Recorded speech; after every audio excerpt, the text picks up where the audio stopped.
running a family business in the new normal, right now on the Leadership Voice.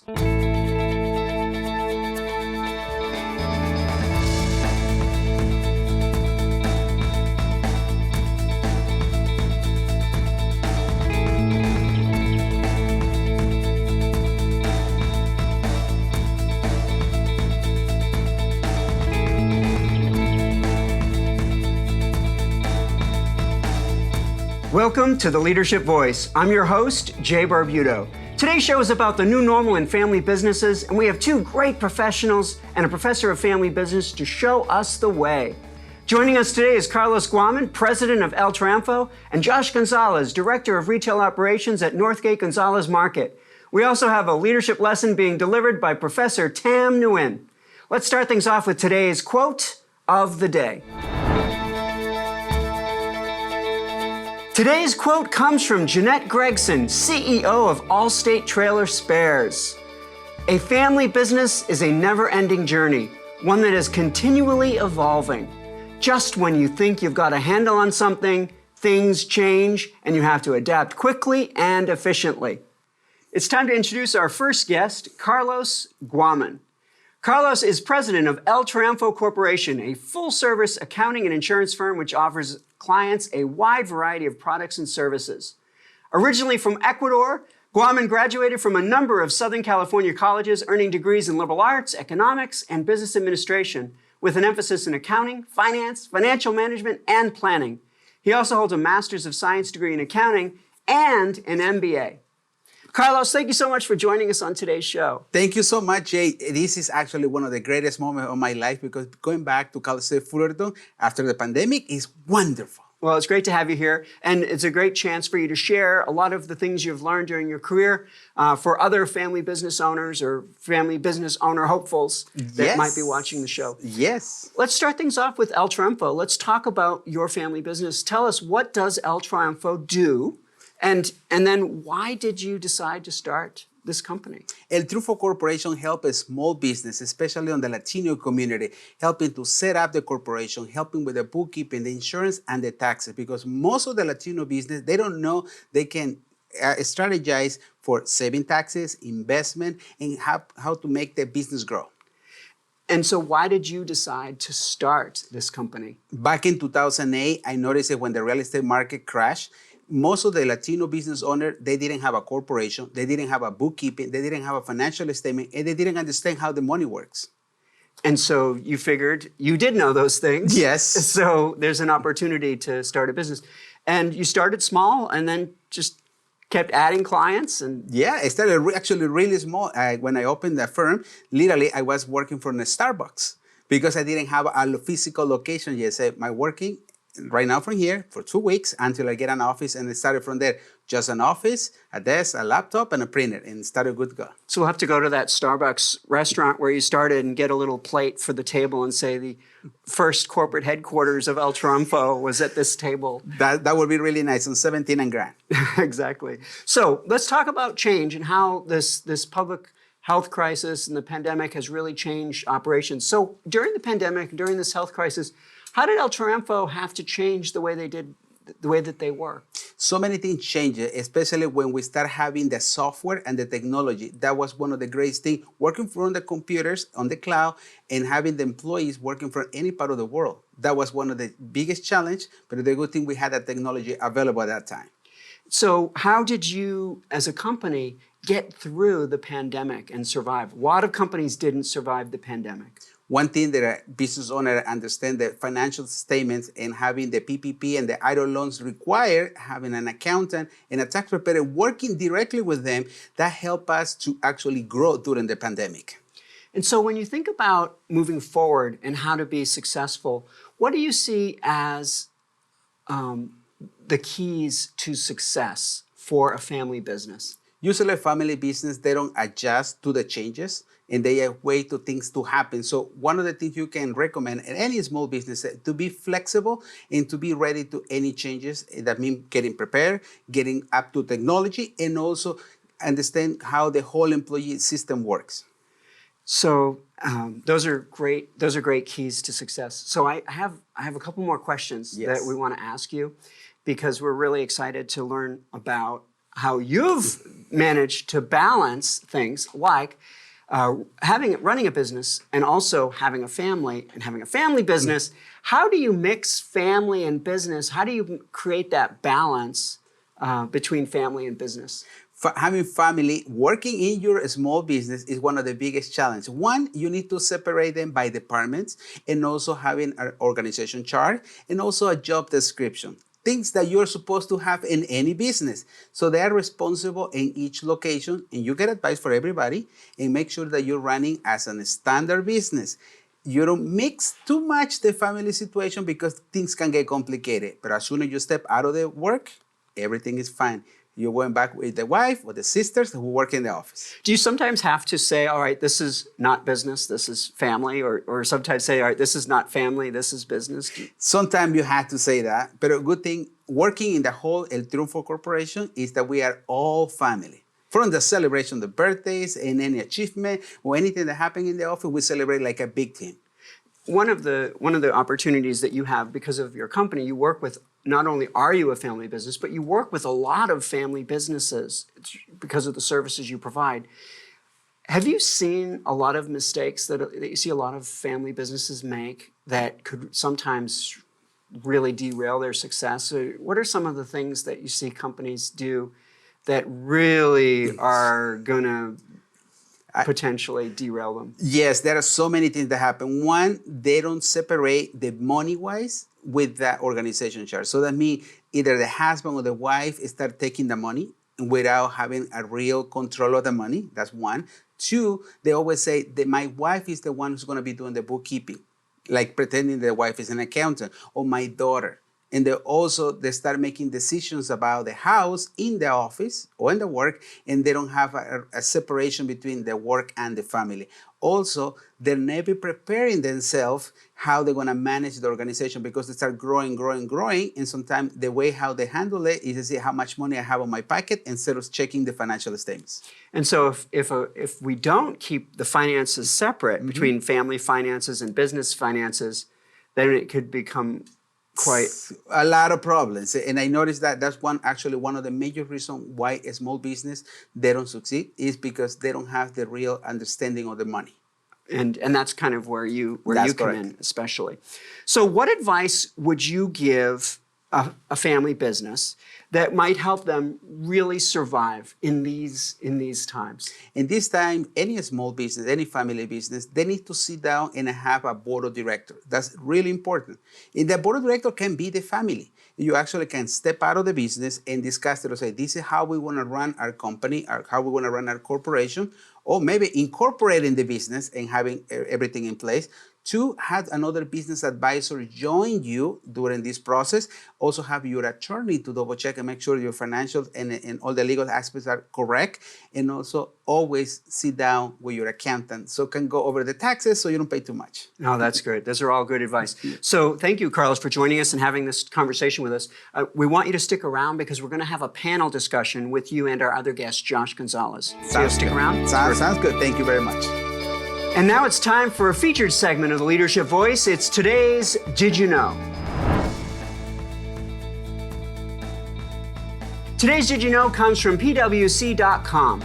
Did you know 82% of U.S. family businesses expected to see growth in 2021? In 2022, 96% of U.S. family businesses anticipate growth. So while growth aims for family businesses in the U.S. were cautious in 2021, 2022 promises much more ambitious growth. Today's countdown comes from HarvardBusinessReview.com. In order to build a sustainable family business, businesses must answer these 5 questions. Number 1, what type of ownership do you want? Number 2, how will you structure governance? Number 3, how will you define success? Question number 4, what will and won't you communicate? And number 5, how will you handle the transition to the next generation? Answering and applying these 5 considerations will very well define your family business success or failure. Stick around, we have Josh Gonzalez here in the studio coming up next.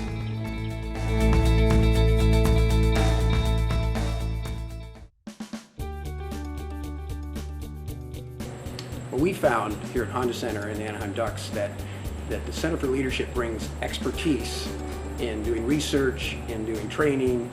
The faculty that has come and given the training to our employees does all the research themselves. They're not pulling this information off the shelf.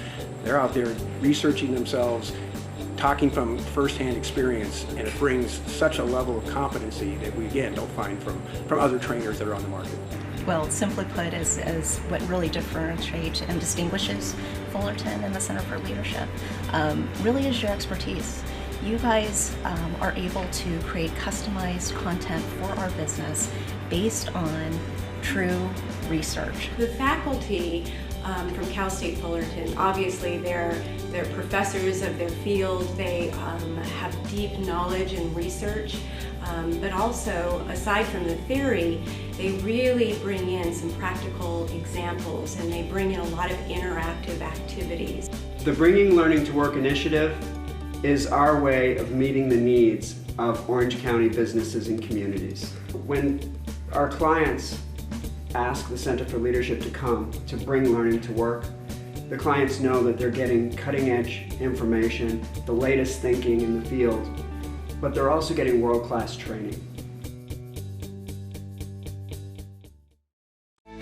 Welcome back to The Leadership Voice. Our next guest is Josh Gonzalez. Josh is currently a director in retail operations at Northgate Gonzalez Markets.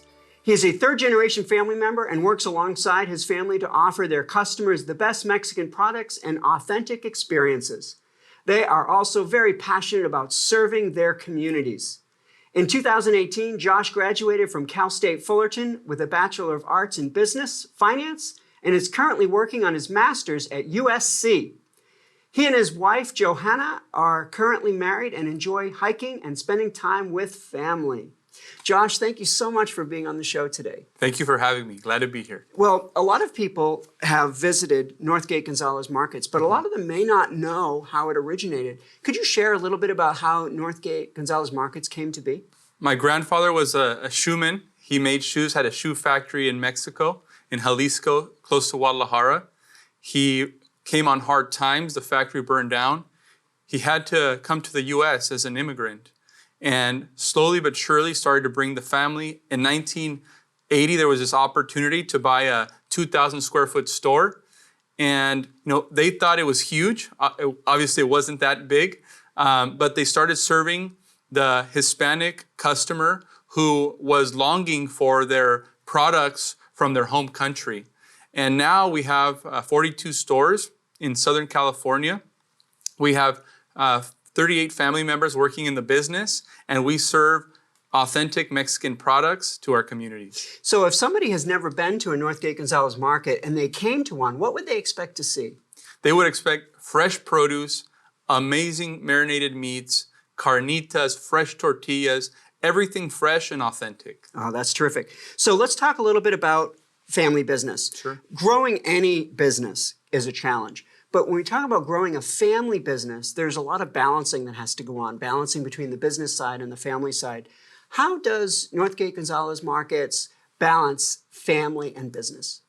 Sure, it's a great question. We know that we get asked quite a bit, so it must be hectic. Having a family business with so many family members, it must be impossible. And we believe that the gift of this business is something that God has given us and allowed us to be the stewards of that business and said, take care of it, take care of your people, take care of your communities, do the best you can. And if you continue to do that and make decisions with values, you will continue to prosper. And we know that family is at the core of everything we do. So we see the family we see the business as what keeps our family together. And we do a ton together, activities, do business, and we love what we do. So what advice would you give other businesses, other family businesses, for creating that solid balance? One of the things that happens is in a family business, many times you become uninclusive. You start to believe that you have better ideas or that these people have better ideas, and you start to not include certain people, you can possibly get carried away with not understanding what the business and what the family thinks. And it's very important to be inclusive and to create alignment. So if there's anything that I believe is very important is taking the time to align. Oh, that's great. Now, you're third generation, right? Yes. And so there's the first generation, which was your grandparents. That's right. And then there's the second generation, which is your parents and uncles. And That's right. And then your generation. So as a third generation family member in the business, what's it like to interact and interface with the first and second generations? You know, it all starts with respect. The value of respect is very important because that allows you to be humble. It allows you to listen. It allows you to learn. And when you're not respectful of other ideas, other thought processes, other experiences, you cannot collaborate. So the most important thing here for us is respect, listening, taking the time, and then working through it. That's terrific. That's terrific wisdom for our viewers. You know, the pandemic's changed a lot of things for a lot of businesses. Many companies didn't survive during the pandemic. Northgate Gonzalez thrived during the pandemic in many ways.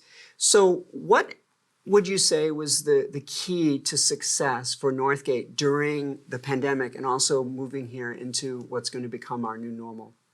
The first thing is love of your customers. Really thinking about how do we serve, how do we stay flexible, how do we adapt, and starting with the customer in mind. The customer will tell you what they need and want, and if you're humble and you're listening, you'll understand that, you'll make better decisions. Innovation, I think, comes from understanding what your customer wants and then changing and adapting to fulfill that.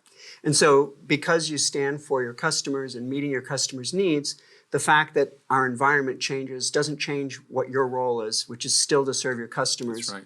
And so by changing and understanding how your customers' needs might change, it allows you to provide whatever might be, whatever might be needed. That's terrific.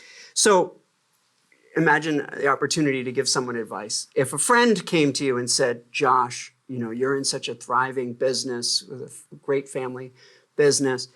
I want to start a business with my family. What advice would you immediately give them?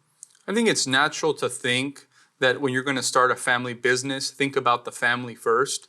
But I think that's not the right way to think about it. You need to understand, who are you trying to serve? Does the communities you want to serve, do they really need your products or services? And if they don't, or if they do, start there. Second of all, is how do we as a family unit complement each other well with skill sets to be able to fulfill and deliver on that promise, on those needs that your community or customer has.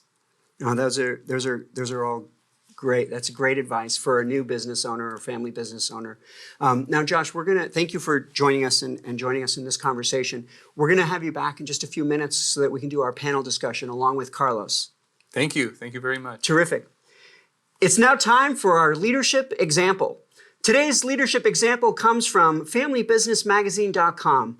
Here are the 25 largest family businesses in America.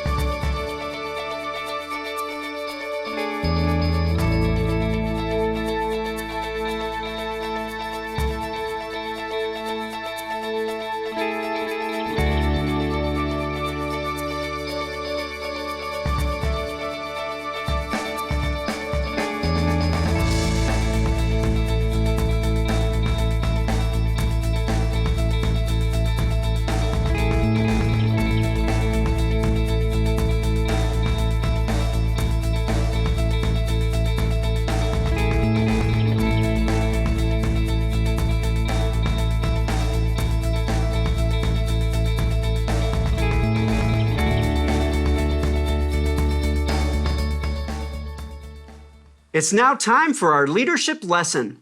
Today's leadership lesson is being delivered by Dr. Tam Nguyen. Hello, my name is Tam Nguyen, and I'm honored to provide today's leadership lesson. Today's leadership lesson will speak about family businesses. Over the past 6 years teaching at Cal State Fullerton's business management, I've had the honor to meet so many successful family businesses that have done it right, and also seen so many that are struggling. The first tip I'd like to offer is succession planning. If you fail to plan, then you plan to fail. So many of the statistics show that only 33% make it to the second generation, and then down to 13% to the third generation. So many family businesses are formed and thrive on the emotional components of the foundation of families built on trust, love, and affection.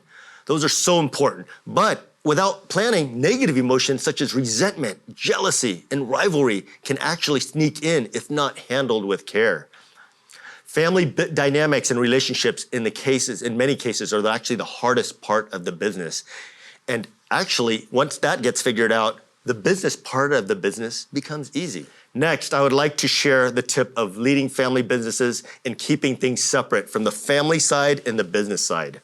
Many a times, there's too many family businesses that have dinner meetings right at the dinner table, and it's very hard to separate. So working on separating each of these is so important that maintains and creates values, visions, goals to create complementary plans of the family and the business. Also, establishing appropriate structures and systems with each of these is very important to the family organizational chart and keeping that separate from the business or company organizational chart. And you'll see subsequent generations when you start creating structures such as family members going to board of directors, board of advisors, next families in senior management level, and then even having a separate family office.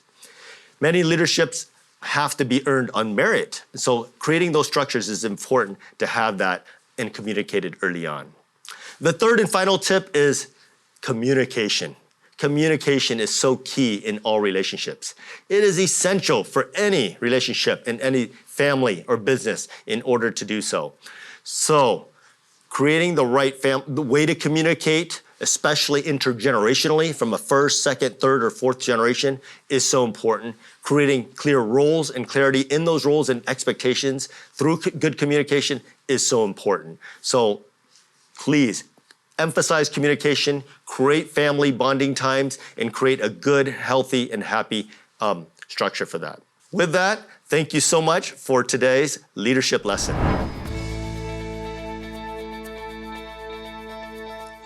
Thank you, Professor Nguyen, for that informative leadership lesson. It's now time for our leadership panel. Thank you, Josh and Carlos, for joining us, sticking around for today's leadership panel. Thank you so much. So I've got 3 questions. You'll each have a chance to answer each of those questions. And Carlos, you're going to answer the first one. All right. Our first question is about wisdom. What have you learned during your career about family businesses that you wish you had known much earlier? One thing is, it's possible to work with family. A lot of people say it's not possible, but it is. But you have to be organized and you're supposed to be a leader of that family. Okay, terrific. What about you, Josh? What is one thing that you've learned during your career that you wish you had known at the beginning? The importance of mentorship inside and outside of your family and early on in your life, knowing that that's very valuable and you need to spend the time. Oh, terrific. Those are both great pearls of wisdom. So our next question is about mistakes.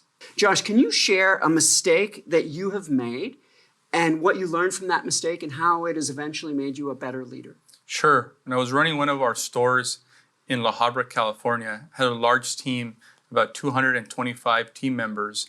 And when I first started running that store, I was spending a lot of time with everybody and doing a lot of small things. And I realized that it's important to think through, it's important to create strategy and to work with your leaders so that they can also play their role and be able to lead their teams. Okay, so you kind of took on too much. Yep. And then it becomes problematic. And so from that, you've really learned how to delegate and work with your team. That's right. Terrific. What about you, Carlos? Tell us about a mistake that you've made that you've learned from. Which one? There's always a laundry list. This is how leaders grow, right? Pick the worst one. Let's pick one. When you start your business, I can do everything by myself. not having somebody else helping you along the way, that's usually one of the biggest mistakes for anybody, especially in a small business. So I started doing the whole bookkeeping, getting the license and driving around, seeing clients and say, hey, I can't do everything by myself. I need to have more people around me in order to grow a business. Because if you are a technician, you're always going to be working, doing the same thing over and over. But you want to be the leader, you want to be the main owner. And so, in a way, both of you have a very similar theme to this mistake of taking on too much and not utilizing the talent around you or surrounding yourself with more talent. That's correct. And I would imagine that becomes even more important as you grow. Oh, That's yes. right. That's very important. That's very important. This is one of the biggest things that you have as a small business is to learn how to delegate. Give the post to somebody else so it can continue running. And at Gonzalez, if you didn't delegate and allow other people to lead, there would be no way you could have 42 stores. It creates a culture of pride in people and what they do and making quality decisions. No, that's terrific. So it's now time for our final word. All right. This is your chance to leave our audience with the final pearl of wisdom or advice. So, Carlos, you get to go first. The real business idea that you have, you can make it happen any time of the day, but you have to make it going. Don't just think about it, just make it happen. Okay, so it's not just about thoughts, it's about action. Action. All right. What about you, Josh? What's your final word? Consumers change, customers change. It's important to have a pulse. Don't become inward about your business. Don't make it about the family. Don't make it about just the team. Make it about your customer and how you serve them. And there you have it, our final word. Thank you, Carlos and Josh, for joining us on today's show. If you have a question or need advice, connect with us by email, leadershipvoice@fullerton.edu, or by Twitter @CSUF_leadership.